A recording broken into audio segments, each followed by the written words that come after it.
Lockup death நடக்குது. போன ஆட்சியில் நடக்கிறப்ப அப்போ இருந்த முதல்வர் சாரி கேட்டார். இப்போ இருக்கிற முதல்வர் அப்போ என்ன சொன்னார்னா சாரி வேண்டாம் நீதி வேணும்னாரு. இப்போ என்ன நீதி இவங்க கொடுத்துருக்குறாங்க? சாரி சொல்லலை, சொல்லியிருந்தா நம்ம சொல்லலாம் சாரி வேண்டாம் நீதி வேணும். சாரியும் சொல்லலை, நீதி கிடைச்சிருக்கா கிடைக்கலையா? நீட்டு கொண்டு வந்தால் எனக்கு காசு கட்டி என் பிள்ளைக்கோ என் தங்கச்சிக்கோ என்னால் கோச்சிங் கிளாஸ் அனுப்ப முடியல.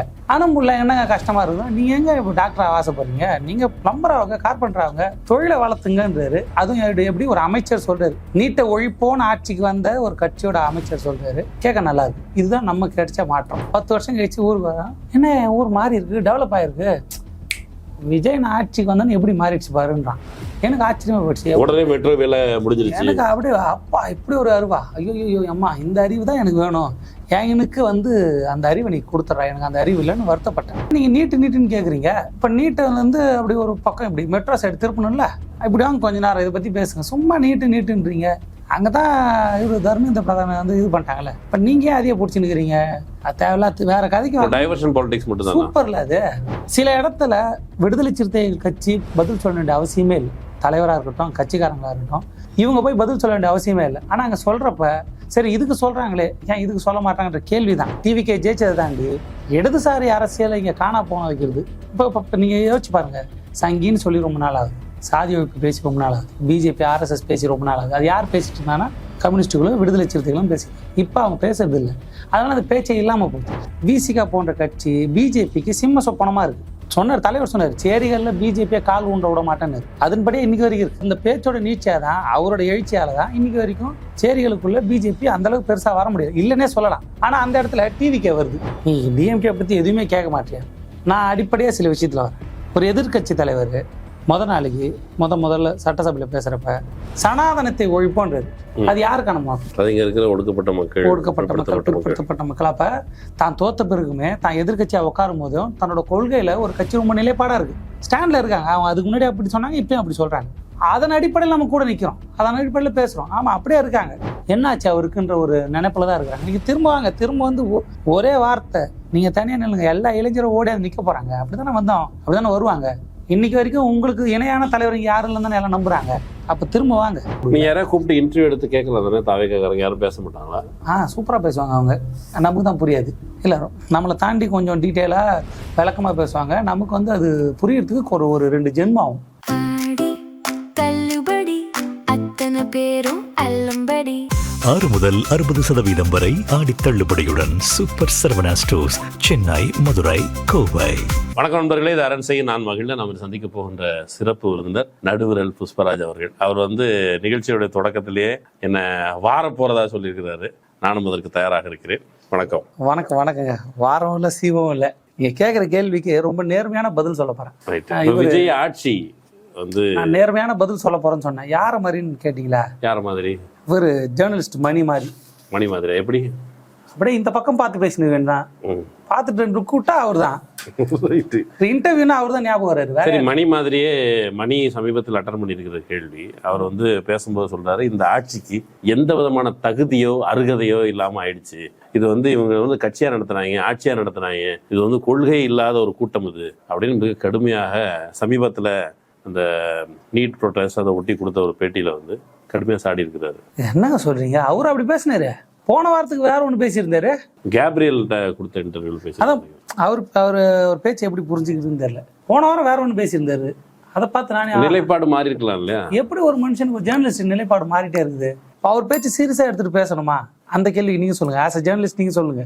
ஜேர்னலிஸ்ட் மணி சொல்றதெல்லாம் பேசுறதெல்லாம் சரியா இருக்கா? அவர் பேச்சை சீரியஸா எடுத்துக்கணுமா? அவர் பேச்சுல உண்மை தன்மை எந்த அளவுக்கு இருக்கு? இன்டர்வியூ நான் உங்களை கேட்கிறேன். வணக்கம் நேர்களே, சொல்லுங்க. நிலைப்பாட்டில் எதுவும் தெளிவில்லை, கன்சிஸ்டன்சி இல்லை. ஒவ்வொரு சேனலுக்கும் ஒன்று பேசுகிறாருங்கிற குற்றச்சாட்டு இருக்குது. ஒரு பொலிட்டிக்கல் ஸ்டாண்ட் வியூ பாயிண்ட்ல இதுவும் உண்டு அதுவும் உண்டு. அது பேர் நடுநிலை இல்லை. ஒரு பொலிட்டிக்கல் ஸ்டாண்ட் பாயிண்ட்ல பேசணும். அப்படி அவர் பேசலை அப்படிங்கிறத என்னோட இல்லை. அவரோட முதிர்ச்சிக்கு அவரோட அனுபவத்துக்கு இந்த மாதிரி பேசலாமா? இப்படி இருக்கும்போது ஏன் தொடர்ச்சியாக அவர் இன்டர்வியூ எடுத்துக்கிறாங்க? அப்படி இல்லை. இப்போ மோகன் பகவத் வயசாயிடுச்சு, மோடிக்கும் வயசாயிடுச்சு. அப்போ அதை வச்சுட்டு வயசாயிடுச்சு அதனால முதிர்ச்சி வந்துடுச்சு. நீங்கள் ஒரு தடுமாற்றத்தில் ஒரு முதிர்ச்சி வரலாம். அப்புறம் சங் பரிவார கும்பல் அதனுடைய நடவடிக்கைகள், அட்ராசிட்டிஸ், அதில் வயசானவங்களாம் இருக்கிறாங்க. ஸோ அதனால் வயசானா அறிவு வந்துடும், முதிர்ச்சி வந்துடும். அப்படி கிடையாது, இல்ல நான் அப்படி எல்லாருக்கும் நினைச்சேன். பொருந்தும். நான் அப்படி நினைச்சேன். ஜேர்னலிஸ்ட் மணியை பாக்குறப்ப ஆஹா வயசாயிடுச்சு, அவருக்கு முதிர்ச்சி இருக்குன்னு. இந்த ஆன்சர்ல இருந்து அவருக்கு முதிர்ச்சி இன்னும் வரவில்லை. முதிர்ந்து முடி உதிர்ந்து முதிர்ச்சி வரவில்லை. நான் அதுக்குள்ள போல இல்ல நான் சும்மா ரைமிங்காக யூஸ் பண்ணிக்கினேன். எனக்கு பர்சனலா அவரை பிடிக்கும். அவரு இல்ல நான் இன்டர்வியூனாலே அவர் தான் நினைச்சுப்பேன். எப்படி ஒரு மனுஷன் இன்டர்வியூ கேட்குறப்ப இப்படி பார்த்து பதில் சொல்லுவாரு. நீங்க வேணா பாருங்க, ஒரு இன்டர்வியூ ஃபுல்லா பாருங்க. நீங்க ஒரு கேள்வி கேட்டீங்கன்னா இப்ப அவர் மணி பேசுறது எந்த அளவுக்கு இருக்குன்னா, இப்படி ஒரு மனுஷன் எப்படி இன்டர்வியூ கொடுக்க முடியும்? இதுன்னு ஒரு ஜேர்னலிஸ்ட் ஃபேஸ் டு ஃபேஸ் பார்த்து பேச மாட்டாரா? இல்லை கேட்குறேன், வேற அவரை விட்டுரும், விஷயத்துக்கு வரும். ஓகே, இப்போ புதிய மாற்றம் அப்படிங்கிற பெயரில் அந்த முழக்கத்தை வைத்து நாங்கள் வந்து திராவிட கட்சிகள், இரண்டு திராவிட கட்சிகள் நேரடியாக சொல்ல, ஒரு திராவிட கட்சியை அரசியல் ரீதியாக எதிர்ப்போம், அப்புறம் வந்து கொள்கை எதிரி பாஜக அப்படின்னு சொல்லி ஒரு மாற்றத்தை நோக்கி அப்படி சொல்லக்கூடாது. அவங்க வந்து தீய சக்தி, இவங்க தூய சக்தி, அவங்க தீய சக்தி, தீர்ந்து போன சக்தி, அப்படி மென்ஷன் பண்ணலாம்ல அவங்க. ஏன்னா அந்த கட்சியில இருந்து யாரையுமே இல்லாத வரணும், எல்லாத்தையும் எடுத்து வர்றதுனால அது தீர்ந்து போயிடும்.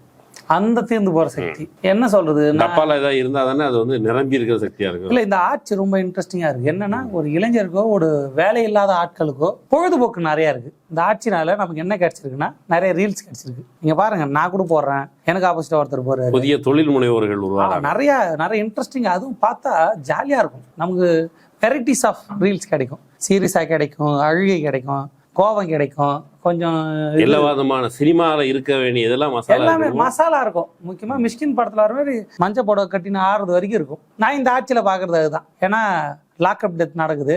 போன ஆட்சியில் நடக்கிறப்ப அப்ப இருந்த முதல்வர் சாரி கேட்டாரு. இப்ப இருக்கிற முதல்வர் அப்ப என்ன சொன்னாருன்னா சாரி வேண்டாம், நீதி வேணும்னாரு. இப்ப என்ன நீதி இவங்க கொடுத்துருக்காங்க? சாரி சொல்ல முடியாது. சாரி சொல்லல, சொல்லியிருந்தா நம்ம சொல்லலாம் சாரி வேண்டாம் நீதி வேணும். சாரியும் சொல்லல, நீதி கிடைச்சிருக்கா கிடைக்கலையா? அப்ப அதை பத்தி எல்லாம் பேசலாமா வேணாமான்னு பார்த்தா டக்குன்னு பார்த்தா ரீல்ஸ் வந்துருது. சரி, என் மைண்ட் அதுல இருந்து டிஸ்ட்ராக்ட் ஆகி ஆஹா ரீல்ஸ் சூப்பரா இருக்குன்னு அப்படியே போயிடுறதா இருக்குது. இந்த ஆட்சியில் நான் தெரிஞ்ச மாற்றம் என்னன்னா, டிவில இருந்து எல்லாம் போனுக்கு வந்து போன்லயும் அரசியலுக்கு பதிலாக அரசியலோட சேர்த்த மசாலா கலவையான ரீல்ஸுகள் தான் கிடைச்சு. மன உளைச்சல் இல்லாம ஒரு வாழ்ற வாழ்க்கை அப்படிங்கிறது வந்து வந்திருக்குது. இல்ல மன உளைச்சல் இருக்கு, அதுக்கு ஆறுதல் கிடைக்குது ரீல்ஸ்ல. அவ்வளவுதானே. நீ வந்து வாழ்க்கையில எவ்வளவோ துன்ப துயரங்களை அனுபவித்து வாழ்கிற மக்களுக்கு ரீல்ஸுங்கிற ஒரு சிற்றின்பத்தை அல்லது பேரின்பத்தை வழங்குவது, நீ வந்து முன்னாடி அப்படி டிஸ்ட்ராக்ஷன் இல்லாமல் இருந்திருக்கலாம்.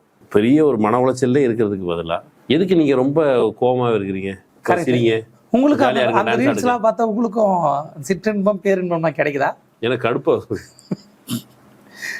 இல்லை, பொதுவாக கேட்டேன். மனுஷனா நீங்களும், அதனால உணர்வுகள் எல்லாருக்கும் உண்மை ஒன்றுதானே? உங்களுக்கு வரல, நீங்களும் மனுஷன் தானே? ஆமா, இல்லை எனக்கு வருது, எனக்கு பலதரப்பட்ட உணர்வுகள் வருது. அந்த உணர்வுல இதுவும் இப்போ இந்த சமீபத்தில் வந்து சிடி நிர்மல்குமார் வந்து எப்படி நீங்கள் புதிய தொழில் முனைவராக வாய்ப்பு இருக்கிறதோ அப்படின்னு சொன்னீங்களோ, அவங்க சில ஆப்ஷன் சொல்லியிருக்கிறாரு. அதாவது நீட்ஸ் அப்படின்னு ஒரே விஷயத்தில் எப்படி கான்சென்ட்ரேட் பண்ணி மன உளைச்சலாகி அது கிடைக்கலைங்கிற தோல்வி மனைப்பான்மைக்கு போய், அதுக்கு பதிலாக இங்கே வந்து மார்க்கெட்டில் நிறைய வேறு வேலைகள் இருக்குது. பிளம்பர் போனீங்கன்னா, பிளம்பர் ஆனீங்கன்னா புக்கிங்லேயே 2 வாரத்துக்கு வேலை இருக்குது. கார்பெண்டர், அப்புறம் குலத்தொழில், அதுதான் அவர்கிட்ட வரல. எனக்கு இன்னும் அது விஸ்வகர்மம் என்ன மொழினே தெரியலையே. என்ன வடமொழி தான், வடமொழி தானே. அந்த மாதிரி ஒரு திட்டம், அதாவது உலகத்தை உருவாக்கியவன். அப்படியே பேர் பாருங்க, விஸ்வ, உலகம், கர்மா, விஸ்வத்தை உருவாக்கி. நீங்க தான் உலகத்தை உருவாக்குனீங்க.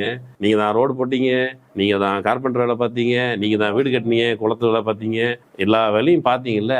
அப்ப நீங்க தானே திரும்ப அதே வேலையை செய்யுங்க. எதுக்கு நீங்களாம் டாக்டர் ஆகுறீங்க? பொதுவாகவே கிராமங்களில் எத்தனை டாக்டர் இருக்காங்க? உண்மை எங்கள் ஊரில் எனக்கு தெரிஞ்ச டாக்டர் இல்லை, எங்கள் சொந்தக்காரன் இல்லை. அப்போ படிப்பே இல்லை. முதல் தலைமுறை பட்டதாரே நான் தான். அப்போ பரம்பரை படிப்பே இல்லை. இப்போ நான் படித்து தான் என் பிள்ளைய டாக்டர் ஆக்கலாம் முடிவோடு இருந்தேன். அதுக்குள்ளே நீட்டு கொண்டு வந்துட்டாங்க. நீட்டு கொண்டு வந்தால் எனக்கு காசு கட்டி என் பிள்ளைக்கோ என் தங்கச்சிக்கோ என்னால் கோச்சிங் கிளாஸ் அனுப்ப முடியல. என்னங்க கஷ்டமாக இருக்குது. நீங்கள் எங்கே இப்போ டாக்டர் ஆசைப்படுறீங்க? நீங்கள் பிளம்பர் ஆகுங்க, கார்பெண்டர் ஆகுங்க, தொழிலை வளர்த்துங்கன்றாரு. அதுவும் எப்படி ஒரு அமைச்சர் சொல்றாரு, நீட்டை ஒழிப்போன்னு ஆட்சிக்கு வந்த ஒரு கட்சியோட அமைச்சர் சொல்றாரு. கேட்க நல்லா இருக்கு. இதுதான் நம்ம கிடைச்ச மாற்றம். அவர் வந்து ஒரு RSS காரன்றாரு, அவரே சொல்லியிருக்கிறாரு. இப்ப அவர் வந்து RSS-ஆ இல்லையா, RSS-க்கு எதிரியா இல்லையா, இப்படி பல கேள்வி இருக்கு. ஆனா யார்கிட்ட கேட்கறதுன்னு தெரியல. இல்லை, நீ அவங்ககிட்ட கேட்டு நிறைய தகவல்கள் கிடைக்கும் உங்களுக்கு. தகவல்களால் வழிநடத்தப்படுகிற ஆட்சி, ஏராளமான தகவல். அவங்க சொன்னதா இவங்க சொன்னதா இப்படி சொல்றாங்க. இப்ப அமைச்சர்கள் கூட்டத்துல இது கேட்கப்பட்டதா, இது சொல்லப்பட்டதாக தகவல் வந்துச்சு. விஜய் வந்து கண்டித்ததாக தகவல் வந்துச்சு. அப்படி யார் கேட்டானா அவருக்கு ஒருத்தர் சொல்லியிருக்காரு, அவருக்கு யார் சொன்னா அவங்க பெரியப்பா சொல்லியிருக்காரு. இப்படியே போயிட்டே இருக்குது அது. அப்போ தகவல் கிடைக்குது, ஆனால் கேள்விகள் தான் யார்கிட்ட கேட்குறது தெரியல. நான் பேசாமல் நானே இது பிளம்பர் ஆகிடலான்னு நானும். நான் ஒரு அமைச்சர் சொல்றாரு, அப்படி எவ்வளோ பெரிய விஷயம். அடுத்தடுத்த தலைமுறையை அப்படியே பிளம்பர் ஆகிக்கிறேன். இல்லை நானும் சொல்கிறேன், காலையில் 10 மணிக்கு ஆஃபீஸ்க்கு வர்றாரு, 6 மணிக்கு ஆஃபீஸை விட்டு கிளம்பிடுறாரு. அப்படிங்கிற மாதிரி விஜயை பற்றி தகவல் வருது. இப்போ சில நேரம் என்னுடைய எல்லா விதமான செல்வத்தையும் என்னுடைய பணத்தையும் சம்பாத்தியத்தையும் விட்டுட்டு உங்களுக்காக வர்றேன் அப்படின்னு சொல்லும்போது விஜய் கஷ்டப்படுறாரோ. ஒரு 10 to 6 ஜாப் தான் பார்க்குறாரு, சரியா? இப்போ சென்னையில் பல நண்பர்கள் அவங்க வந்து வேலை வாய்ப்பு இல்லாமல் அவங்க வந்து ஒரு வேலைக்கு போய்ட்டு சாயந்தரம் ஸ்விக்கி ஓட்டுறாங்க, ரேப்பிடோ ஓட்டுறாங்க. ஒரு வேளை இவருக்கு கூட அப்படியான ஆப்ஷன் சொல்லிடலாம்ல. ஆனால் நீங்கள் காலைல 10 to 6 வேலை பார்க்குறீங்க, உங்களுக்கு வந்து என்னென்ன ஜாப் இருக்குன்னா கார்பெண்டர் வேலைக்கு நீங்கள் ட்ரை பண்ணலாம்ல. இப்போ நான் கேட்பேன், இல்லை அந்தந்த கட்சிக்காரங்க அவங்க குழந்தைகிட்ட அவங்க பிள்ளைங்கிட்ட டாக்டராக ஆசைப்பட்டுச்சுன்னா நீ ஏன்பா டாக்டர் ஆகிற, நீ ஏன்பா டாக்டர் ஆகிற, நம்ம பிளம்பர் ஆகிடலாம்ப்பா அப்படின்னு சொல்ல முடியுமா? இல்லை பொதுவான கேள்வி தான், சொல்லுங்கன்னு சொல்ல. அவர் சொன்னதை வச்சு எனக்கு ஒரு சராசரி மனுஷனா கேள்வி வருது. இல்லை அந்த கேள்வி கூட வரக்கூடாதுன்னு தோணுது. ஏன்னா மீன் போட்டாலே இப்போ வந்து ஒரு மாதிரி போயினுக்குது. பிளாக் பண்ணல, வழக்கு போடுறாங்க. நான் சமாதானம் ஆயிடலான்னுக்கிறேன். நான் மீமும் போல கேள்வி கேட்கல, எது செஞ்சாலும் சரிதான். இப்போ கூட பாருங்க, நீட்டுக்காக எவ்வளோ போராட்டம் நடக்குது. நம்ம கூட ஒரு போராட்டத்துக்கு போயிட்டு வந்தால் இப்படி பேசினுக்கிறோம். நீட்டை எதிர்ப்போம், நீட்டை ஒழிப்போன்னு ஒரு ஆட்சி சொன்னிச்சு, ஒரு கட்சி சொன்னிச்சு. இப்போ ஏதாவது ஸ்டெப் எடுக்கலாம். திமுக ஏதோ ஸ்டெப் எடுத்தாங்க, கண்டிச்சு அறிக்கை விட்டுருக்காங்களே. யார் விட்டுருக்கா? மோதலை தவிர்க்க வேண்டும் என்று காவல்துறை மாணவர்கள் மீது நடத்தின தடிதடியில் மோதலை தவிர்க்க வேண்டும்ங்கிற ஸ்டைலில் ஒரு அறிக்கை வந்து. அது யார் கொடுத்தா? அது தாவேகா தரப்பு தான். தாவேகா ஐடிவிங் கொடுத்தாங்க. அது விஜய் சார் கொடுக்கல. அப்படியே ஐடிவிங் கொடுத்தாலுமே நாங்கள் இது மோதலா, இது 2 பேரும் அடிச்சிக்கினாங்களா? டபிள்யூ இது ஒரு அம்பீர் வச்சு அடிச்சுக்கிது மோதலா? ஏங்க இந்த பயிற்சியில் நீங்கள் சொன்னீங்களே, பயிற்சியில் யூஸ் பண்ணுற தோட்டாக்கெல்லாம் யூஸ் பண்ணி மாணவர்கள் அடிப்படுது, அது எப்படி மோதலாகும்? இன்னும் இவங்க துப்பாக்கி எடுத்து சொல்கிறப்ப அவங்களும் துப்பாக்கி எடுத்து விட்டாங்களா? என்ன இது? இப்போ நம்ம இதை கேட்க போனால் அது வந்து ஐடிவிங் தரப்பு விளக்கம், அது சிஎம் சார் கொடுக்கல, அது கட்சியோட விளக்கம் இல்லைன்னு சொல்லுவாங்க. நான் என்ன கேள்வி வரேன்னா, இந்த கேள்வியில் யார்கிட்ட போய் கேட்குறது? யார்கிட்டயாவது கேட்கணும்ல. ஏங்க உங்க கட்சி வந்து அறிக்கை கொடுக்கல, ஏங்க சிஎம் சார் அறிக்கை கொடுக்கல? நீ யாராவது கூப்பிட்டு இன்டர்வியூ எடுத்து கேட்கலாம் தானே? தாவேகாரங்க யாரும் பேச மாட்டாங்களா? சூப்பராக பேசுவாங்க அவங்க, நமக்கு தான் புரியாது. இல்லை நம்மளை தாண்டி கொஞ்சம் டீட்டெயிலாக விளக்கமாக பேசுவாங்க. நமக்கு வந்து அது புரியறதுக்கு ஒரு 2 ஜென்மம் ஆகும். சரி, இதை எப்படி புரிஞ்சுக்கிறது? இன்னைக்கு வந்து விஜய் வந்து மெட்ரோ ட்ரெயினில் பயணம் பண்ணியிருக்கிறார். அதாங்க மனசு கஷ்டமாயிடுச்சு. நான் வர்றப்ப மெட்ரோவில் தான் வந்தேன், ஜஸ்ட் மிஸ்ஸு. இருந்துதான் நானும் ஒரு செல்ஃபி எடுத்திருப்பேன். எனக்கு ரொம்ப மன வருத்தமாகுது. ஏன்னா என்ன சொல்கிறது, நீட்டு போராட்டம் நடக்கிறப்ப ஜனநாயகன் போய் பார்த்துட்டு வராங்க, இல்லை அழுகுறாங்க. நான் ஒரு வாட்டி நேரில் பார்த்து அழுதுக்கலான்னு பார்த்தேன். நான் உண்மையாகவே மெட்ரோவில் தான் வந்தேன். எனக்கு இப்படி ஒரு குடுப்பனை எல்லாம் போனது பேர் அதிர்ச்சி. எனக்கான இந்த சீன் ஒருவேளை இப்படி இருக்குமா? அந்த பூமிகா நடித்த படத்தில் அந்த இன்னும் அது வருது, வெயிட் பண்ணுங்க. கரெக்டான ஒரு ஃப்ரேம். அவர் வர்றப்ப அப்படி ஸ்லோ மோஷன் போட்டு இந்த பாட்டு போடலன்னா கேளுங்க, யாராவது போட்டுருவாங்க. அதை பார்த்துட்டு ஒரு அக்கா இப்படியே தான் செய்யும். இப்படி கண்டிப்பா நீங்க வேணா பாருங்களேன். ஏன்னா உங்களுக்கு அந்த பாசம், அது வந்து நீங்க தப்பான பார்வையில பார்க்க கூடாது. அது வந்து மணி மருத்துவம், அதை வந்து நீங்க தப்பான பார்வையில பார்க்க கூடாது, தவறாக கருதி கூடாது. நீங்க அதை நீங்க வந்து ஒரு பாசமாக பார்க்க வேண்டும் அப்படின்னு அவர் ஸ்டைல சொல்லலாம் நம்ம தாராளமா. அதுல 118 கிலோமீட்டருக்கு மெட்ரோ ட்ரெயின் போடுறதுக்கான திட்டம் 2019 63,000 கோடி ரூபாய் அளவுக்கு திட்ட மதிப்பீடு. 2019 வருஷமே வந்து கவர்மெண்ட்டுக்கு அனுப்பி வச்சுட்டாங்க. எதுக்கு? ஒப்புதலுக்கு. அவங்க காசு கொடுக்க மாட்டேன்ட்டான். 2021 திமுக அரசு வந்த உடனே சொந்த நிதியில் பன்னாட்டு வங்கிகளோட கடனோட திட்டத்தை தொடங்கி மாநில அரசு மட்டுமே கிட்டத்தட்ட 26,000 30,000 கோடி வரைக்கும் செலவழிச்சிருக்குது. 2024 தான் ஒன்றிய அரசுக்கு ஒப்புதல் கொடுக்குது. ஒன்றிய அரசு ஒப்புதல் கொடுப்பதற்கு முன்னாலேயே மெட்ரோ திட்ட பணிகளை தமிழ்நாடு அரசு செலவு செஞ்சு அந்த வேலையை முனைப்போட செய்ய தொடங்கி பாருங்க. சிஎம் விஜய் சார் ஆட்சிக்கு வர்றதுக்கு முன்னாடி அந்த வேலையை செஞ்சிருக்காரு. ஆட்சிக்கு வர்றதுக்கு முன்னாலேயே திமுக வந்து மிரட்டி செய்ய வச்சுட்டார். 2021 அவர் வரதுக்கு முன்னாடி அந்த வேலையை செஞ்சுட்டாருங்க. அப்போ உதாரணத்துக்கு நம்ம தம்பி வராப்புல பார்த்துட்டு 10 வருஷம் கழிச்சு ஊருக்கு வரான், என்ன ஊர் மாறி இருக்கு, டெவலப் ஆயிருக்கு, விஜய் நான் ஆட்சிக்கு வந்தோன்னு எப்படி மாறிடுச்சு பாருன்றான்.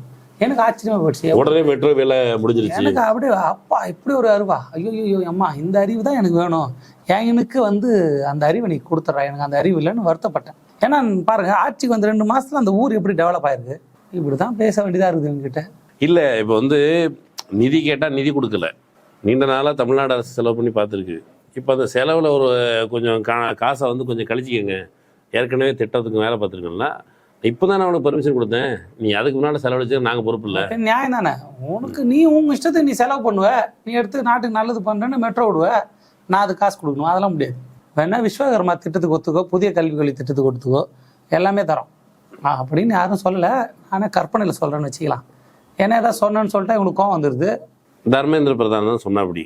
ஆனால் இப்போ இந்த குறிப்பிட்ட விஷயத்தில் மெட்ரோவில் போறாரு விஜய். இப்போ இது ஒரு மெசேஜ் இருக்குல்ல, மெட்ரோ வந்து ஏற்கனவே திமுக ஆட்சி காலத்தில் அதுக்கான கட்டுமான பணிகள் அரசாங்கம் செலவு பண்ணி கட்டியாச்சு. அந்த ட்ரெயினில் தான் போறாரு விஜய். ஆனால் விஜய் போறாரு, அங்கே ஆலோசனை செய்யறாரு, ஆய்வு பணிகள் பண்றாரு. அது எப்படி இருக்கு, எப்படிலாம் இந்த கால் சென்டர் மாதிரியான இருக்க சென்டர்ஸ் உட்பட எல்லாத்தையும் ஆய்வு பண்ணி கேட்கறாருன்னா என்ன அப்படி கேட்டிருப்பாரு? என்ன கேட்குறாங்கன்னா, நீங்கள் நீட்டுன்னு கேட்குறீங்க. இப்போ நீட்டை வந்து அப்படி ஒரு பக்கம் இப்படி மெட்ரோ சைடு திருப்பணும்ல, இப்படி வாங்க கொஞ்ச நேரம் இதை பற்றி பேசுங்க. சும்மா நீட்டுன்றீங்க. அங்கே தான் இவர் தர்மேந்திர பிரதான வந்து இது பண்ணிட்டாங்கல்ல. இப்போ நீங்கள் ஏன் அதையே பிடிச்சின்னுக்கிறீங்க? அது தேவையில்ல, வேற கதைக்கு டைவர்ஷன் பாலிடிக்ஸ் மட்டும் தான். சூப்பர்ல அது. இல்லை, ஆனால் இன்னொரு விஷயம் நான் கொஞ்சம் இதை வந்து கொஞ்சம் டீப்பாக அனலைஸ் பண்ணலாம் அப்படின்னு நினைக்கிறேன். எந்த ஆட்சியில்? இந்த ஆட்சியில் டீப்பாக போறீங்க? அவ்வளோ டீப்பாக போகலாமா இந்த ஆட்சியில்? என்ன அதுல எந்த விஷயத்துல அவங்க டீப்பா போயிருக்காங்க? ஆய்வுக்கு போயிருப்பார்ல விஜய். நம்ம ஆய்வை விட்டுருவோம். மேகதாது அணை மேட்ரு பெருசா இருக்குது, அதை பத்தியில பேசணும். என்னங்க நேரடியா எல்லாம் ஸ்ட்ரெயிட்டா சொல்றாங்க. தமிழ்நாட்டோட பர்மிஷன் வாங்க வேணான்னு சொல்றாங்க. என்ன நடக்குது அதை பத்தி பேசாம மெட்ரோல என்ன பிரச்சனை ஆயிடுச்சு? மெட்ரோ ஓடலையே ஒரு 10 நாளைக்கு, மெட்ரோ டேமேஜ் ஆயிடுச்சு. அது புது லைன் தான், புது லைன். மேகதாது அணையை பத்தி பேசுங்க. இப்போ நீங்கள் போயிட்டீங்கன்னா எல்லாம் மாறிடல, போயிட்டு வாங்க. நான் என்ன கேட்குறேன்னா, நான் டிவிக்கு ஆட்சிக்கோ விஜய்க்கு எதிராக பேச விரும்பலை. நான் என்ன சொல்கிறேன்னா, சார் நீங்கள் என்ன பண்ணுங்க, போய் அதை எடுத்துன்னு வாங்க, நாங்கள் பாராட்டுறோம், உங்க கூட நிற்கிறோம். போய் நீட்டை ஒழிச்சிட்டு வாங்க, நாங்கள் பாராட்டுறோம், உங்க கூட நிற்கிறோம். என்னங்க அவ்வளோ பெரிய பிரச்சனை போயிட்டுருக்கு? மேகதாது அணை மேட்ரு ரொம்ப பெருசாக போயிட்டுருக்கு. என்னடா அதிசயமாக நியூஸ் சேனல்லே பேசுகிறாங்க. எப்பவுமே நியூஸ் சேனல் என்ன பண்ணாங்க, ஆஹா சிஎம் சார் வந்துட்டாரு போயிட்டாரு, அதுதான் பேசுவாங்க. அவங்களே அதை எடுத்து பேச ஆரம்பிக்கிறாங்க. விஜய் கடிதம் எழுதியிருக்கிறாரா? மேகதாது அணை விவகாரத்தில் தமிழக உரிமையை பாதுகாக்க வேண்டும், பிரதமர் மோடிக்கு முதலமைச்சர் விஜய் கடிதம் எழுதிக்கிட்டே இருந்து நாடகம் ஆடுற வேலையை நான் செய்ய மாட்டேன். இது யாரோ சொன்னாங்க, அது இவர் தானே சொன்னாரு ஆட்சிக்கு வர்றதுக்கு முன்னாடி. கடிதம் எதனால் நான் இல்லை, களத்தில் இருக்கிறாள் காக்கா கடிதம் களம் அப்படி பேசினாரு. இப்போ கடிதம் எழுதுறாரு. நான் என்ன சொன்னேன், கடிதம்லாம் வேணாம், நீங்கள் டைரக்டா ஐயா நரேந்திர மோடி ஐயாவோ இல்லை பிஜேபியோ ஒரு வாட்ஸ்அப்ல மெசேஜ்ல வேணாம், ட்வீட் போடு, நாங்கள் ஷேர் பண்ணிக்கிறோம். எதிர்ப்பு இது வந்து தமிழ்நாட்டு செய்யற துரோகம், தமிழ்நாட்டு மக்கள் இதனால பாதிக்கப்படுவாங்க, என் மாநிலத்துக்கு எதுவும் நான் நடக்க விட மாட்டேன், அப்படி ஒரு ட்வீட் போங்க. பிஜிஎம் நான் போடுறேன், எடுத்து அதை படிச்சு பின்னாடி தகதைன்னு வாயிலே மியூசிக் போட்டு நான் போட்டு விட்டுறேன். அது நடக்காது. ஏன் நேரம் மியூசிக் எடுத்த காப்பிரைட் அடிக்கிறாங்க? அது ஒரு பிரச்சனை. காப்பிரைட் அடிக்கிறாங்க, ஆள் அடிக்கிறாங்க, அரெஸ்ட் பண்றாங்க, வழக்கு போடுறாங்க. என்னதான் பண்றது? சரி, இந்த அக்கப்போரில் இருந்து இன்னொரு பகுதி, நீங்க வந்து ஏன் சமீபத்தில் விடுதலை சிறுத்தைகள் தொடர்பாக விமர்சனம் வச்சிருந்தீங்க? அது வந்து it's a very sensible question boss. இல்லை என்னன்னா, நான் பெருசாக மதிக்கிற தலைவரில் ஒரு தலைவர் தொல் திருமாவளவன், அதில் சந்தேகம் இல்லை. இன்னமும் மதிக்கிறேன், இனிமேலும் மதிப்பேன். எனக்கான தலைவர் அவர் தான் நான் ரொம்ப ஆழமாக முடிவு பண்ணாலும். இப்போ என்ன பிரச்சனைனா, அவரோட ரேஞ்சுன்னு ஒன்று இருக்குல்ல, அது அவரே சுருக்கிக்கிறாரோன்ற சந்தேகம் நான் வேறு எதுவும். உதாரணத்துக்கு கேட்குறாங்க, ப்ரெஸ்ஸில் கேட்குறாங்க, சிஎம் சார் வந்து பிஜேபி எடுத்து பேச மாட்டாரு, ஆர்எஸ்எஸ் எடுத்து பேச மாட்டாரு அப்படின்னு இவர்கிட்ட கேள்வி கேட்குறாங்க. இந்த கேள்வி எனக்கு அவர்கிட்ட கேளுங்கன்னு கேட்டு போயிருக்கலாம். ஆனால் அவர் என்ன சொன்னார்னா, தலைவர் தொல் திருமாவளவன் என்ன சொன்னார்னா, அவர் எங்களை பேச விடுறாருல, அவர் அதை அங்கீகரிக்கிறாருல அப்படின்ட்டு. எனக்கு என்ன ஆச்சுன்னா, தலைவரே உங்களை அங்கீகரிக்கிறதுக்கு இந்த உலகத்துல யாரும் தலைவர் இல்லை, உங்களுக்கு இணையான தலைவர் யாருமே இல்லை நான் நம்புறேன். அப்படி இருக்கிறப்ப உங்களை ஒருத்தர் அங்கீகரிக்கிறார் நீங்க சொல்றப்ப அது பெருமளவில் நமக்கு வந்து ஒரு என்ன சொல்றது, ஏமாற்றத்தை கொடுக்குது. அந்த ஏமாற்றத்தோட வெளிப்பாடு தான். இப்போ சில இடத்துல விடுதலை சிறுத்தைகள் கட்சி பதில் சொல்ல வேண்டிய அவசியமே இல்லை. தலைவராக இருக்கட்டும், கட்சிக்காரங்களாக இருக்கட்டும், இவங்க போய் பதில் சொல்ல வேண்டிய அவசியமே இல்லை. ஆனால் அங்கே சொல்றப்ப சரி இதுக்கு சொல்றாங்களே, ஏன் இதுக்கு சொல்ல மாட்டாங்கன்ற கேள்வி தான். இப்போ சிஎம் சார் வந்து நடுவில் கரூர் போயிட்டு, கரூர் விஷயத்தில் அந்த அந்த நான் சொன்ன பேச்சுலேருந்து சொல்கிறேன், கரூரில் வந்து அவர் பழி போட்டாங்க, காவல்துறை தான் காரணன்ற மாதிரி அவர் சொல்லியிருந்தார். இது தொடர்பாக தலைவர் வந்து பேசுகிறப்ப என்ன சொல்கிறாருன்னா, அதுக்கு பதில் சொல்லாமல் அவர் வந்து டாக்லெஸ் ஒர்க் மோர்னு பகவதி பாத டைலாக் அங்கே சொன்னார். அதை எடுத்து அவர் பேசுகிறார். எனக்கு என்ன தோணுதுன்னா, தலைவர் இதை நீங்கள் பேசாமலே விடலாம், என்கிட்ட கேட்காதீங்கன்னு சொல்லிட்டு போகலாம், அதுக்கான எல்லா விதமான உரிமையும் உங்ககிட்ட இருக்குது. அப்படி இருக்கிறப்ப நீங்கள் இதுக்கு சொல்லாமல் அதுக்கு சொல்கிறீங்களே, எனக்குள்ள ஒரு குழப்பம். ஒரு அவரை ஃபாலோ பண்ண ஃபாலோவராக, ஒரு அம்பேத்கர்வாதியா, ஒரு பெரியார்வாதியா, இப்போ நான் வந்து முழுசாக ஒரு சமத்துவத்தை சாதி ஒழிப்பு பேசுகிறவனா நான் நம்புறேன். என்ன அப்படியா இருக்கிறப்ப எனக்கு கேள்வி வருது, என்ன நடக்குது இங்கே, எவ்வளோ நடக்குது, இவர் வந்து இப்படி இல்லையே, நான் பார்த்த தலைவர் அப்படி இல்லையே அப்படின்ற ஒரு ஆதங்கத்தின் வெளிப்பாடு தான் அது. அது ரைட்டு. அதில் ஒரு விஷயம், இப்போ ரேஞ்ச் பற்றி பேசணும்ல, திருமா அவர்களுடைய ரேஞ்ச் இது இல்லை அப்படின்னு ஒன்று பேசுகிறோம். இப்போ வந்து தமிழ்நாட்டை பொறுத்த மட்டும் தொடர்ச்சியாக அரசியல் களத்தில் 30 ஆண்டு காலம் பயணித்த ஒரு நபர், அவருக்கு ஒரு ரேஞ்ச் இருக்கும், ரைட்டா? ஆனால் மக்களுடைய ரேஞ்சுன்னு ஒன்று இருக்குல்ல, மக்களுடைய அரசியல் மட்டம், அந்த மட்டம் வந்து இது போன்று நீங்கள் பேசிய அரசியல், இதுக்கு திருமாவுக்கு மட்டும் இல்லை, தொடர்ச்சியாக கடந்த 5 ஆண்டு காலம் மிக தீவிரமாக பாஜக எதிர்ப்பு அரசியல் பேசிய திமுக மற்றும் அதன் தலைமையிலான பாஜக எதிர்ப்பு அணி அதுதான் தோல்வியுற்று இருக்குது. அப்போ இந்த பாலிடிக்ஸ் பேசும்போது இந்த பாலிடிக்ஸை புரிந்து கொள்வது அல்லது அதை உள்வாங்குவது, அதன்படியாக தங்களுடைய தேர்வுகளை முடிவு செய்வது அப்படிங்கிற ரேஞ்சுக்கு மக்கள் வளராத போது தனியாக ஒரு கட்சி தலைவர் ரேஞ்சை மட்டும் வச்சு என்ன பண்ணுவீங்க? நீங்கள் கேட்குற கேள்வியை நான் எப்படி புரிஞ்சுக்கிறேன்னா, பெரும்பான்மை மக்கள் வந்து அந்த பக்கம் இருக்கிறாங்க. அப்படி இருப்ப மக்களுக்கு ஏற்ற மாதிரி தன்னை மாற்றிக்கினாரு, இல்லை மாற்ற முயற்சி பண்ணுறாரு, இல்லை அந்த மாதிரியான ஒரு டாக்டிக்ஸை யூஸ் பண்ணுறாரு அப்படின்னு நீங்கள் சொல்லி நான் புரிஞ்சுக்கிறேன். பெரும்பான்மை மக்கள் சாதியை நம்புகிறாங்க. அப்போ நம்ம சாதியை ஏற்றுக்கலாமா? அதன்படி போக முடியுமா? சாதி ஒழிப்பு பேசுகிறோம். பெரும்பான்மை மக்கள் தான் சாதியை ஏற்றுக்கிறாங்க, சாதியை தீண்டாமையை பார்க்குறாங்க, சாதிய பாகுபாடை பார்க்குறாங்க. நம்ம அவங்க விஜயம் ஆதரிக்கிறாங்க. அதான் அப்போ அவங்கள எடுத்து நம்ம காலங்காலமாக சண்டை போட்டுன்னு வரோம், சாதி ஒழிப்புன்னு போராடுறோம். அப்போ இப்போ மக்கள் வந்து இப்போ ஒரு ஸ்டாண்ட் எடுத்துருக்காங்கன்னா, காலங்காலமாக 30 வருஷம் அரசியலில் தான் நீங்கள் தான் என்ன மாற்றிருக்கீங்க, என்னை சுற்றி இருக்கிற எல்லாரையும் மாற்றிருக்கிறீங்க. என் காலேஜில் என்னை சுற்றி இருக்கிற வேலை செய்கிற இடத்துல இல்லை எல்லாரையும் மாற்றினது தலைவர் தான், அவரோட 30 கால உழைப்பு தான். அங்கே மாற்றினது இதை மாற்ற முடியாதா?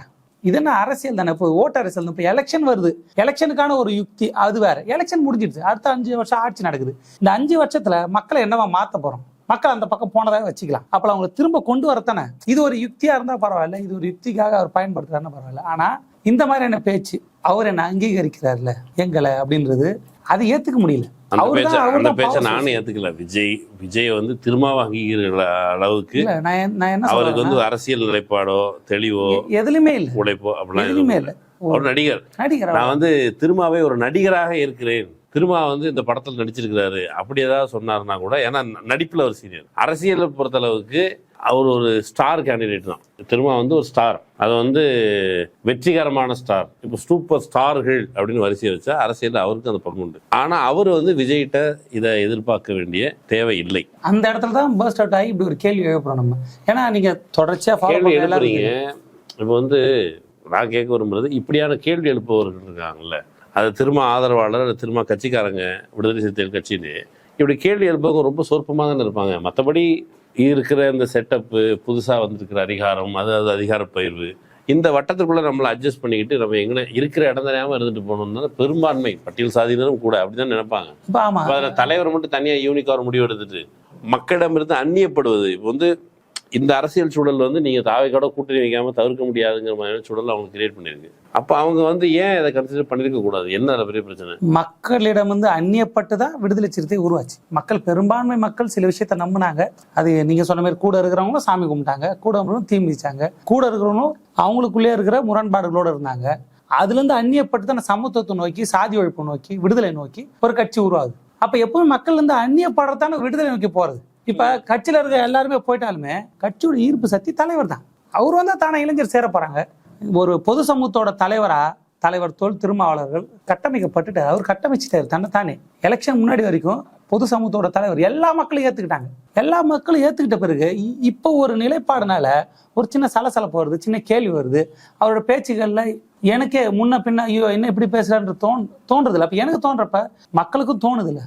இப்போ வந்து வழக்கமாக பட்டியல் சாதி மக்கள் அவருடைய நலன் சார்ந்த செய்திகளை பெரிய அளவில் ஒளிபரப்பாத ஊடகங்கள் இந்த குறிப்பிட்ட காலகட்டத்தில், இந்த எலெக்ஷனுக்கு முன்னும் சரி பின்னும் சரி, திரும்ப என்ன முடிவெடுக்க போறார்? தேர்தல் கூட்டணி, திமுகவோட கூட்டணி இருக்குமா இருக்காதா? கூட்டணி இருக்காதுன்னு சொல்லி ஒரு நரேஷன், கூட்டணி அமையக்கூடாதுன்னு ஒரு நரேஷன். இப்பவும் கூட திமுக விடுதலை சிறுத்தைகள் தற்காலிகமாக பிரிஞ்சிருக்கிறாங்க. அந்த பிளவை உத்தரவாதப்படுத்த வேண்டும். நீங்க எங்க போய் திரும்பினாலும் அவர் முன்னால மைக்க நீட்டுறதன் வழியாக இடைக்காலமாக ஏற்பட்டிருந்த பிரிவு நிரந்தரமா இருந்தோம், திரும்ப சேரவே கூடாது. அப்படிதான் நோக்கம் இருக்கு நினைக்கிறீங்களா? அந்த நோக்கத்தில் தான் அவங்க செயல்படுறாங்க. நம்ம எதிர்பார்க்கறது என்னன்னா, இந்த நோக்கத்தை தலைவருக்கு தெரியாமல் அவருக்கு புரியும், அவருக்கு தெரியாத எதுவுமே இல்லை. அப்படி இருக்கிறவர் இதை தவிர்க்கலாம்ன்றது தான். இதை இப்போ அமைச்சர்கள் இடம் பெற்றது நம்ம எதிர்த்து இல்லை, நம்ம ஆதரிக்கிறோம், சந்தோஷம். நம்ம வச்சு அவர் அமைச்சர் வந்து ரொம்ப சிறப்பாக செயல்படுறாரு. அவர் சிறப்பாக செயல்பட்டதுனால மக்கள் நல்லது படுறாங்கன்னா சந்தோஷம்தான். ஆனால் பிரச்சனை என்னன்னா, டிவிகே கட்சிக்காரங்க பேச வேண்டியது எல்லாமே அவங்களோட சார்பா இவங்க எல்லாம் பேசுறது எனக்கு மனசு கஷ்டமா இருக்கு. அது ஒரு மனசு கஷ்டம் தான். நான் என்ன கேட்குறேன், இந்த குறிப்பிட்ட பிரச்சனையில விசிகேக்கு எதிராக ஒரு அஜெண்டா வந்து விசிகே இந்த இடதுசாரி அரசியல் இதை குறி வச்சு அது அஜெண்டா இருக்குது அப்படின்னு நினைக்கிறீங்களா? அஜெண்டா இருக்குதா? அஜெண்டா காலங்காலமாக அஜெண்டா தாண்டி அது ஒரு மிகப்பெரிய பிளான்னு சொல்லலாம்.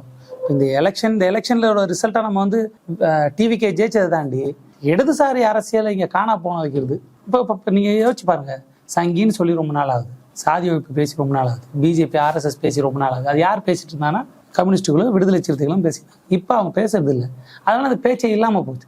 அதாவது இந்தியா முழுக்க ஒடுக்கப்பட்ட மக்களின் தலைவர்கள் பல பேரை பிஜேபி கையில் கொண்டு ராம்தாஸ் அத்தாவலே, ராம்விலாஸ் பாஸ்வான், ஆல்மோஸ்ட் எவ்ரிபடி எல்லாருமே சொல்லலாம். ஆனால் அவங்க கையில் சிக்காத ஒரே ஆள் தலைவர் தொல் திருமா மட்டும்தான். அப்படி இருக்கும்போது அவரை நீர்த்து போக வைக்கிறது, அவரை கொஞ்சம் கொஞ்சமாக அவர் வந்து அவர் வலுவிழக்க வைக்கிறதான வேலை தான் இந்த எலெக்ஷன் பண்ணிச்சு நான் நம்புறேன். இந்த எலெக்ஷனும் அதை தாண்டி நடக்கிற எல்லா செயல்பாடுகளும் அவரை நீர்த்து போகிறதுக்கான எல்லா வேலையும் அவங்க செஞ்சு வச்சுட்டாங்க. இப்போ தொடர்ச்சியாக ஊடகங்களில் அவரை தொடர்ச்சியாக பேட்டி எடுத்து அவர் இப்படி பேசுறாரு அப்படி பேசுறாருன்னு சொல்லி அதுக்கப்புறம் டிவிக்கு என்ன பண்ணணும்னா ஒட்டுமொத்தமாக விசிகால இருந்து எல்லாரும் தான் பக்கம் இழுத்து விசிகே கூட்டணியில் வச்சிருக்கிறது விசிகாவே எப்படியாவது தன்மையப்படுத்தணும், உட்கிரகிக்கணும். ஆதவர்ஜனா இருக்கிறாரு. இப்போ அவர் எதுவும் யோசிக்க மாட்டார், அவர் என்ன பண்ண யோசிக்க மாட்டார். ஒரு கூட்டணி கட்சியில் ஒருத்தவங்க இருக்கிறாங்க, இப்போ அவங்க இருந்துட்டு நம்ம கிட்ட இருந்து போயிட்டா நாளைக்கு அந்த ஓட்டு, அந்த மக்களோட ஓட்டு, அந்த கட்சியோட ஆதரவு இல்லை அந்த மக்களோட ஆதரவு டிவிக்கே வரணும் அவங்க யோசிப்பாங்க. இப்போ அதோட வேலையை அவங்க செய்கிறப்ப ஆப்வியஸ்லி விசிக்கு வந்து தலைவர் தொல் திருமா மாதிரியான ஒரு ஆளுமை கொஞ்சம் கொஞ்சமாக கரைக்கப்படும். அந்த இடத்துல இன்னொரு தலித் தலைவரை அவங்க கொண்டு வந்து வைப்பாங்க. இப்போ இப்படி புரிஞ்சுக்கலாமா? ஃபார் எக்ஸாம்பிள், பிஜேபி வெர்சஸ் டிஎம்கேங்கிற இடத்த பிஜேபி வெர்சஸ் டிவிகேன்னு மாற்றினா ஈஸியான ஒரு எதிரி. அதே மாதிரி இந்த பக்கம் விடுதலை சிறுத்தைகள் வெர்சஸ் பிஜேபி அப்படின்னு இருக்கிறத பிஜேபி வெர்சஸ் கொஞ்சம் வலுக்குறைவான தத்துவத்தில் குறைபாடுடைய இன்னொரு தலித் தலைமை. அப்போ இது கிட்டத்தட்ட ஒரு ப்ரொலாங்டான நீண்ட ப்ராஜெக்ட். இல்லை, ஆர்எஸ்எஸ் எப்பவுமே அதான பண்ணும். ஆர்எஸ்எஸ் அடுத்த வருஷத்துக்கு பிளான் பண்ணுவாங்க, அடுத்த 50 வருஷம், அடுத்த 100 வருஷத்துக்கு நான் பிளான். இப்போ காலங்காலம் நம்ம பார்த்துட்டு வரல. இப்போ எம்ஜிஆர் எப்போ வந்தார், ஜெயலலிதா வந்தாங்க, எம்ஜிஆர் பின்னாடி யார் இருந்தா, ஜெயலலிதா பின்னாடி யார் இருந்தா, இப்போ அது தொடர்ச்சியாக இப்போ வந்து விஜய் வரைக்கும் வந்திருக்காரு. அவர் பின்னாடி யார் இருக்கிறாங்களா இல்லையா? இப்போ காங்கிரஸோட திடீர் திருப்பண்ண, காங்கிரஸ்ல இருக்கிற தலைவர்கள் என்ன பேசுறாங்க, அப்போ இதுக்கு பின்னாடி யாரும் இல்லையா? அப்போ இவ்வளோ பெரிய வேலை இருக்குது இதுக்கு பின்னாடி. அப்போ ஒரு மாநில கட்சியான விசிகா போன்ற கட்சி பிஜேபிக்கு சிம்ம சொப்பனமா இருக்கு. தலைவர் சொன்னார், சேரிகளில் பிஜேபியை கால் ஊண்ட விட மாட்டேன்னு. அதன்படியே இன்னைக்கு வரைக்கும் இருக்கு. மனு தர்ம எரிப்பு மனு தர்ம குறித்து அம்பலப்படுத்துறது இந்த வேலையை இயக்கமா நடத்தும் பொழுது அந்த சமயத்துல இதை பேசினாரு. ஆனா உண்மை என்னன்னா அந்த பேச்சோட நீட்சியாதான், அவரோட எழுச்சியால தான் இன்னைக்கு வரைக்கும் சேரிகளுக்குள்ள பிஜேபி அந்த அளவுக்கு பெருசா வர முடியாது, இல்லைன்னே சொல்லலாம். ஆனா அந்த இடத்துல டிவிக்கே வருது. ஸோ தானா இயல்பாக சேரிகள் பாதுகாக்கப்பட்டு இந்த ஆர்எஸ்எஸ் சங் பரிவார அமைப்புகள் இன்ட்ரூஷன் இல்லாம இல்லை. திருமாவோட எழுச்சி, திருமாவோட உழைப்பு, விடுதலை சிறுத்தை கட்சியோட உழைப்பு தானே அது. இன்னைக்கு வரைக்கும் அப்படித்தானே இருக்கு. அப்ப அந்த இடத்துல ஆர்எஸ்எஸ் ஆல பிஜேபியால வர முடியல, சோகால் எந்த கட்சியுமே வர முடியல. ஆனா டிவிக்கே வந்துட்டு இருக்கு. நீங்க யோசிச்சு பாத்தீங்கன்னா, நீங்க நோட்டீஸ் பண்ணீங்கன்னா தெரியும். அப்ப டிவிக்கே வந்து கொஞ்சம் கொஞ்சமா ஆளுமை செலுத்துது. அது வந்து காலப்போக்கில் நடக்குன்னு வச்சுங்க. அப்ப நம்ம அதை முன்கூட்டியே யோசிச்சு என்ன நடக்குது, நம்மளால அரசியல்படுத்தப்பட்ட மக்கள் வேற ஒரு கட்சியால அரசியலுக்கு அப்பாற்பட்டு வெளியே போறாங்களே, அப்ப அதை யார் கையில் எடுக்கணும்?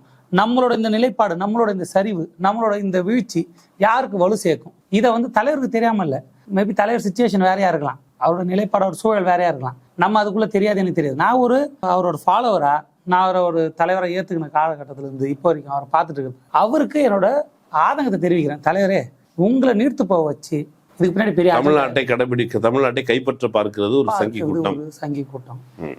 நீங்க வந்து உங்களுக்கு சொல்ல வேண்டியதில்லை, நீங்க மறுபடியும் வாங்க, யார் போனாங்க, நீங்க திரும்ப வாங்க, நீங்க ஒரு ஆள் தான் இருப்பு சக்தியை, நீங்க நின்னா இளைஞரும் உங்க பின்னாடி வந்துடுவாங்க. அப்படித்தானே வந்தாங்க இந்த பொது சமூகம், அப்படித்தானே உங்களை தலைவரை ஏத்துக்கினாங்க. நீங்க மறுபடியும் வாங்கன்னு தான் அவங்களை கூப்பிடுறாங்க. இது வரைக்குமே நீங்க பாத்தீங்கன்னா ஒரு பொது இடத்துல யாருமே இன்னமும் அவரை வந்து அப்படிலாம் யாரும் ஒரு பிராண்ட் பண்ணல. என்னாச்சு அவருக்குன்ற ஒரு நினைப்புலதான் இருக்கிறாங்க. நீங்க திரும்ப வாங்க, திரும்ப வந்து ஒரே வார்த்தை, நீங்க தனியா நில்லுங்க, எல்லா இளைஞரும் ஓடி நிக்க போறாங்க. அப்படித்தானே வந்தோம், அப்படித்தானே வருவாங்க. இன்னைக்கு வரைக்கும் உங்களுக்கு இணையான தலைவர் யாரும் இல்லைன்னு எல்லாம் நம்புறாங்க. அப்ப திரும்ப வாங்க. அவ பட்டியல் சாதி மக்கள், பிற்படுத்தப்பட்ட மக்கள், அவங்க மத்தியில ஒரு ஐக்கியம், அப்புறம் போராட்ட உணர்வு, இந்த மாதிரியான சாதி மறுப்பு, பார்ப்பன எதிர்ப்பு, சங்பரிவார எதிர்ப்பு, இந்த பாலிடிக்ஸ்ல திரும்ப தீவிரமா இருக்கணும். அந்த பாலிடிக்ஸ் அவர் ஏற்கனவே பேசிட்டு இந்த தொழில பேசணும். அதன் பின்னால் தான் மக்கள் திரண்டு வருவார்கள். இப்படி இவங்க இந்த 8 அமைச்சர்கள் என்கிற பெயர், அவங்க ஏற்கனவே ரஞ்சித் சொன்னார், 8 இந்த தலைவர்கள் என்ன பண்ணாங்க. ஆனா அதை ரொம்ப முன்னாடியே தலித் முரசு புனித பாண்டியன் அவர்கள் இது பிரதிநிதித்துவமே இல்லை அப்படின்னு சொன்னார். ஏன் பிரதிநிதித்துவம் இல்லைன்னா இது பொலிட்டிக்கல் ரெப்ரஸன்டேஷன் இல்லை, எந்த விதமான பொலிட்டிக்ஸும் இல்லை. இவங்க பட்டியல் வகுப்புல பிறந்துட்டாங்கிறதுனால இவங்களுக்கு வந்து பதவி கொடுக்கறது, அமைச்சர் பதவி கொடுக்கறதுங்கிறதுனால இவங்க வந்து பெரிய தானம் பண்ணல. ரஞ்சித் அண்ணா சொன்ன மாதிரி அமைச்சர் இவர் ராஜ்மோகன் இருக்காரு, அவர் பட்டியல் சமூகத்தை சேர்ந்தவர்ன்றது இதுக்கப்புறம் தான் எனக்கு தெரிய வருதுன்னு ரஞ்சித் அண்ணா சொல்றாரு. ஏன்னா அவர் தன்னை எந்த இடத்துலையுமே காமிச்சிக்கல அவர் போட்ட வீடியோக்கள்ல. ஏன்னா ஒரு காலகட்டத்தில் ரஞ்சித் அண்ணா ராஜராஜ சோழன் பத்தி பேசுறப்ப இவர் ராஜ்மோகன், இப்ப இருக்கிற அமைச்சர் ராஜ்மோகன், அப்போ வந்து ரஞ்சித் அண்ணா எடுத்து வீடியோ போட்டாரு, மீசையெல்லாம் வச்சு. ரஞ்சித் அண்ணா அதுக்கு நான் பதில் வீடியோ போட்டிருந்தேன். அவர் அந்த அளவுக்கு பேசினாரு. அப்ப எல்லாருக்குமே ஆச்சரியமா இருக்கு, எந்த இடத்துலயும் நீங்க வந்து தன்னை காமிச்சிக்கவே இல்லை. அப்படி காமிச்சிக்காத ஒருத்தவர் எப்படி ரெப்ரசன்டேட்டிவா இருக்க முடியுன்ற கேள்வி எல்லாருக்கும் இருக்குது. அப்ப ரஞ்சித் அண்ணா பத்தி பேசிட்டோம், அவரோட பேச்சு அவரையும் கொஞ்சம் பேச வேண்டியது இருக்குதுல்ல. அவரோட நிலைப்பாடு என்னவா இருக்குது, அவர் என்ன ஸ்டாண்ட் எடுக்கிறது, ஒரு குழப்பமா இருக்குது.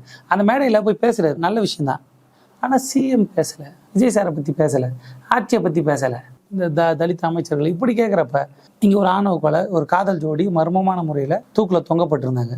அதை பற்றின கேள்வி, அந்த காலகட்டத்தில் இருக்கிற எழுச்சி, அந்த காலகட்டத்தில் வர கோபம் அது வரலையே. இந்த இடத்துல அது வெளிப்படுமா தெரியலையே. இப்போ அறிவு போய் ஒரு போராட்டம் பண்ணுறாரு, அறிவு வந்து நம்ம பையன் சொல்லி தட்டி கொடுத்து அனுப்புகிறாங்க, சிஎம் சாரே பார்க்கல, அறிவு சொல்கிறது ஒரு விதமாக இருக்குது. அந்த செய்திக்கு அப்புறம் வர எழுச்சின்னு ஒன்று இருக்குல்ல, ஒரு கோவம் ஒன்று இருக்குல்ல, இல்லை ஒரு ஆதங்கன்னு ஒன்று இருக்குல்ல, அப்போ எதுவுமே வராமல் இருக்கு. அந்த பேட்டிக்கு அப்புறம் எல்லாமே அந்த பேச்சுக்கு அப்புறம் எல்லாமே அப்படியே ஃபிளாட் ஆயிடுச்சு, டைல்யூட் ஆயிடுச்சு. அதுதான் நம்ம கேள்வியா இருக்கு. ஓகே, ஒரு போராட்ட உணர்வை நீர்த்து ஆக்சுவலி தன்னை யார் எஸ்சின்னு சொல்லிட்டு போட்டோம். எஸ்சிங்கிறது வந்து நீண்ட காலமாக ஒடுக்குமுறைக்கு ஆளான அந்த பிரிவிலிருந்து வந்தவர்கள் என்கிற முறையில் உன் கையில வந்து ஒரு அடையாளம். அப்பா நீ இந்த மாதிரி ஒடுக்குமுறைக்கு ஆளான பிரிவில் வந்திருக்கிற, நீ படிக்கிறதுக்கோ அல்லது உன் பிள்ளைகள் படிக்கிறதுக்கோ உனக்கு வந்து இன்னொரு வகையான சலுகைகள் இருக்குது, நீ படிச்சு மேலே வா. இப்போ அம்பேத்கர் வந்து சொல்றாரு, என்ட்ரன்ஸ் டெஸ்ட் இதெல்லாம் வைக்கிறாங்கல்ல, அதிக மார்க் எடுக்கணும்னு சொல்றாங்கல்ல, இதுவே ஒரு போகஸ். அதிக மார்க் எடுக்கணும்னு ஏன் சொல்ற?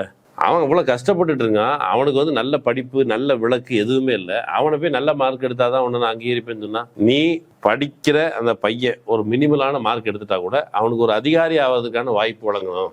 அதை சொல்லிதான் இடஒதுக்கீடு. ஆமா, இது சின்ன பர்சன்டேஜ் மட்டும் சொல்ல, அவர் இந்த நம்பர்ஸ் இருக்கார்ல, இவ்வளோ நம்பர் வாங்குறவன் தான் அவன் வந்து நல்லா வாழ்றதுக்கு தகுதியானவன்னு சொன்னா, அவன் நம்பர் வாங்க முடியாத அளவுக்கு சுரண்டது எது? இந்த சிஸ்டம். அப்போ இந்த சிஸ்டம் சுரண்டலுக்கு ஏற்ப அவனுக்கு வந்து மார்க்ஸ் அதிகப்படுத்தி கொடு, 2 மார்க் 3 மார்க் இல்லை, ஒழுங்கா அதிகப்படுத்தி கொடு அப்படின்னு அவர் கேட்கறது. இது வந்து குவாலிட்டியான தலைவர்களை உருவாக்குவதற்கும். அவர் என்ன சொல்றாரு, காங்கிரஸ் கட்சிக்காரங்க அன்னைக்கு இருக்கிற காங்கிரஸ் இங்கெல்லாம் மெரிட் பேசுறவன் தலித் தலைவர்களை தேர்ந்தெடுக்க போது மட்டும் ஏன் மெரிட் பார்க்க முடியாங்க? அதே கேள்விக்கு இவருக்கு பொருந்தும். விஜய் ஆட்சிக்கு நீ தலித்துன்னு சொல்லி அமைச்சர்களை தேர்ந்தெடுத்த, முழுக்க திறனுள்ள பட்டியல் சாதி மக்கள் மீது அக்கறை கொண்ட அப்படியான ஒரு கேண்டிடேட் கூட உனக்கு கிடைக்கல. இப்போ வன்னியரசு தோழர் வந்து விடுதலை சிறுத்தைகள் கட்சிக்காரர். உங்க கட்சியில அந்த 8 அமைச்சர்கள்ல எவர் ஒருவர் மக்களுக்காக உழைத்த போராடிய களத்திற்கு நின்ற SC/ST ஆக்ட் தொடர்பாக ஒரு அமெண்ட்மெண்ட் கொண்டு வந்த போது பெரிய ஆர்ப்பாட்டம் நடந்துச்சு. ஆனா இந்த தலித் ரெப்ரசன்டேட்டிவ் சொல்லப்படுற இந்த 8 அமைச்சர்கள் 7 அமைச்சர்கள் யாரும் அங்க வரல. இல்ல அது ஏன் அமைச்சர் ராஜ்மோகன் பக்கம் திருப்புறாங்கன்னா, அட்லீஸ்ட் அவர் சோசியல் மீடியா பேசினாரு, பேசுறவரே எதுவுமே பேசலன்னு அன்னைக்கு வந்து சொல்றாரு. நமக்கு என்ன கேள்வி வருதுன்னா, இவர் தான் ஃபர்ஸ்ட் ஒடுக்கப்பட்ட மக்களுக்கு அமைச்சர்கள் கொடுத்துட்டாரு சொல்லி ரஞ்சித் தான் சொல்றாரு. அது ஒரு ரொம்ப பாராட்ட வேண்டிய விஷயம். அவர் சொல்லியாது, அவர் சொன்னாரு, அவர் சொல்லிருக்கலாம். ஆனா இது இவர் தான் முதல்ல கொடுத்தாரு அப்படின்னு கிடையாது, தமிழ்நாட்டை முன்னாடியே இருக்குது. இல்ல ஏன்னா இப்போ நம்ம இப்போ பேசுறது எல்லாமே ஏன் பண்ணி டிஎம்கே எதுவும் பேச மாட்டியா? நம்மளை கேட்குற கேள்வி அதான். சும்மா எல்லா இடத்துல டிஎம்கே நீ டிஎம்கே பத்தி எதுவுமே கேட்க மாட்டியா? நான் அடிப்படையாக சில விஷயத்துல வரேன். ஒரு எதிர்கட்சி தலைவர் நாளைக்கு முதல்ல சட்டசபையில் பேசுறப்ப சனாதனத்தை ஒழிப்போன்றாரு, சனாதனத்தை ஒழிப்போன்னு சொல்றாரு, முழக்கம் வருது. அது யாருக்கான முழக்கம்?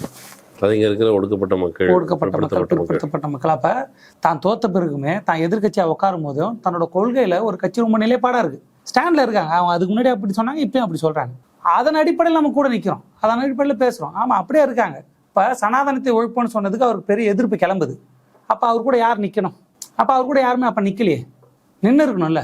இப்போ ஒரு கட்சி இதுக்கு முன்னாடி இந்த முதலமைச்சர் என்ன சொல்றாருன்னா, கல்வி மையங்கள்ல சயின்ஸ் தான் சொல்லணும்ன்றாரு, மூட நம்பிக்கை சொல்லக்கூடாதுன்றாரு. அப்படி சொல்ற முதலமைச்சர் அவரை வந்து தோற்கடிக்கப்படுறாரு. தோற்கடிச்ச பிறகு அவங்க கட்சியில எதிர்கட்சியா உட்காடுறாங்க. ஜோசியக்காரன் ஆலோசனை கேட்டு முதலமைச்சர் போறாரு. அந்த இடத்துல சனாதனத்தை ஒழிப்போன்னு நேரடியா சொல்றாரு. நீட்டுக்கு எதிராக இப்போ வரைக்கும் போராடுறாங்க, எல்லாத்துக்கும் அப்படி நிக்கிறாங்க. அப்ப அந்த சைடு ஒரு சைடு கொள்கையில நிக்கிறப்ப, இங்க கொள்கையில நிக்க வேண்டியவங்க சின்னதா ஒரு சலசலப்பு ஏற்படுறப்ப நமக்கு பயம் வருது. அந்த பயம் வந்து அதுவே இறுதி பயமாக இருக்கணும். இந்த குறிப்பிட்ட பிரச்சனையில அது திருமாவாகட்டும் அல்லது வேற யாராவது கம்யூனிஸ்டுகளாக இருக்கட்டும், நீங்க வந்து தங்களுக்கு ஒரு விடுதலை கிடைத்து விடாதா என்று நினைக்கிற இயங்குகிற ஒரு மக்கள் கூட்டத்தின் பிரதிநிதிகள். அதில் அமைச்சரவை பங்கேற்பு, அதிகாரத்தில் பங்கேற்புங்கிறதுலாம் ஒரு பக்கம் இருக்கட்டும், நல்லா பங்கெடுங்க. பிரச்சனை எங்கே வருது? அதிகாரத்தில் பங்கெடுக்கிறது ஒரு பக்கம் போக, உங்கள் மக்களை வந்து எம்ஜிஆருக்கு பின்னாடி போய் கம்யூனிஸ்டுகள் கணிசமான செக்ஷன் அங்கே இழந்தாங்க. விஜய்க்கு பின்னாடி போனாலும் சாதாரண ஜனம் அவனுக்கு என்ன தெரியும்? பெரிய அளவில் கல்வி அறிவோ அரசியல் அறிவோ அவனுக்கு கிடைச்சிருக்க வாய்ப்பு இல்லை. ஏன்னா அன்றாட காட்சி கூலி வேலைக்கு போகிறான். அதில் விஜய் பற்றி கட்டப்படுகிற இந்த ரீல்ஸால் கட்டப்படுகிற பிம்பம் இருக்குல்ல, அந்த பொயில மாட்டிக்கிறாங்கல்ல.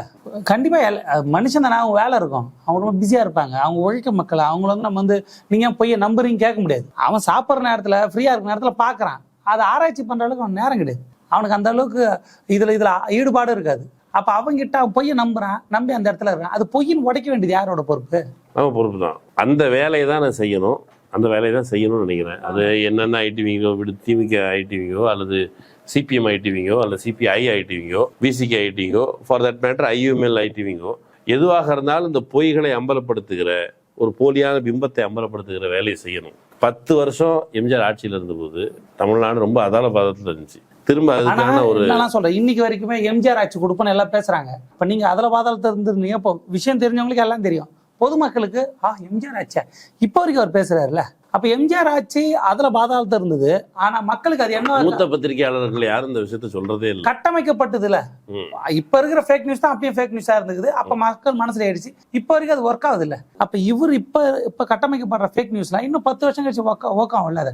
அதை வந்து அதை உடைக்கிறது நம்ம வேலை இல்லையா? இப்ப அதை உடைக்கிறதுக்கான வேலையை திமுக பாக்குறப்ப இதுக்கு பின்னாடி இப்போ உதாரணத்துக்கு நம்ம டிவிகேக்கு எதிரியா இல்ல, நம்ம டிவிகேக்கு எதிரி இல்ல, நம்ம ஆர்எஸ்எஸ், பிஜேபி, இந்துத்துவாக்கு எதிரி, அதோட அஜெண்டால வேலை பார்க்குற எல்லாருக்கும் எதிரி. அப்ப இவர் அந்த இடத்துல இருக்கிறாருன்ற சந்தேகம் ரொம்ப தெளிவா தெரியுது இல்ல. அப்ப அப்படி தெளிவா தெரியறப்ப அது இல்லைன்னு அவர் தான் ப்ரூவ் பண்ணும், அந்த கட்சி தான் ப்ரூவ் பண்ணும். விஜய் மேலதான் அந்த பர்டன் ஆஃப் ப்ரூஃப் அதுதான் இருக்கு. அவர் ப்ரூவ் பண்ணாதான் ஆமா இல்லப்பா இவ்வளவு தெளிவா இருக்குது, நீங்க என்னப்பா அவர் மேல பழி போடுறீங்க நம்மளே கேட்கலாம். ஆனா அவர் ப்ரூவ் பண்ணல, ஸ்டெப் எடுக்கல. ஆனா அவர் செய்யற செயல்பாடு, அந்த கட்சி செய்யற செயல்பாடு, இப்ப நிர்மல்குமார் பேசுற வரைக்குமே பிஜேபி ஸ்டைல இருக்குது, ஆர்எஸ்எஸ் ஸ்டைல இருக்குது, அந்த அஜெண்டால இருக்குது. அப்ப என்ன பண்ணோம்? அப்ப அவங்களுக்கு எதிரான வேலையை தான் ஆப்வியஸ்லி பார்க்கணும். ஒரு சாதி வகுப்பு பேசுறவங்க, சமத்துவம் பேசுறாங்க, மக்கள் விடுதலைக்காக கட்சி ஆரம்பிச்சவங்க, வேலை செய்யறவங்க, அதெல்லாம் பேசணும். அதைத்தான் நம்ம எதிர்பார்த்து ஒரு எதிர்பார்ப்பு. நம்ம வந்து விமர்சனம் வைக்கணும், கடுப்பேற்றணும் அப்படிங்கிற பொருள் விமர்சனம் வந்து கட்சி ஒரு இயக்கம் ஆர்கானிக்கா இயங்கி கொண்டே இருக்கிறது என்றால் அந்த இயக்கத்தில் இப்படியான விமர்சனங்கள் வரணும். விமர்சனங்கள் வருவது ஆரோக்கியமான மொழியில, அதாவது ஒரு உரையாடலுக்கான துணியில வந்து நடக்கணும் அப்படிங்கிறதான் விருப்பம். எனக்கு தெரிஞ்ச சப்ஜெக்ட் நான் இன்னைக்கு தான் முதல் முறையாக பேசியிருக்கேன். நீங்க வந்து நீங்க பேசிட்டீங்க, இல்லைன்னா அந்த கம்ஃபர்ட் வந்து இருந்திருக்காது எனக்கு. நீங்க எப்போவெல்லாம் சென்னை வரீங்களோ தயவு செஞ்சு இங்கே வந்து இன்டர்வியூ கொடுத்துருக்கீங்க. ஸோ அந்த வகையில் இன்னொரு நேர்காணல் நம்ம சந்திக்கலாம். அப்பவும் நீங்க வாய்ப்புக்கு வரணும், நம்ம பேசலாம். ரொம்ப நன்றி. அரண்சை நேயர்களுக்கு வணக்கம். இன்று வணக்கம் நண்பர்களே, இன்னொரு வாய்ப்பில் சந்திக்கலாம். நன்றி.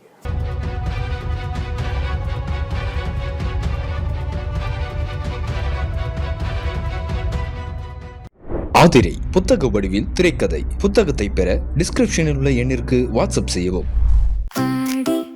தள்ளுபடி அத்தனை பேரும் அல்லம்படி. 6 முதல் 60% வரை ஆடி தள்ளுபடியுடன் சூப்பர் சரவணா ஸ்டோர்ஸ், சென்னை, மதுரை, கோவை.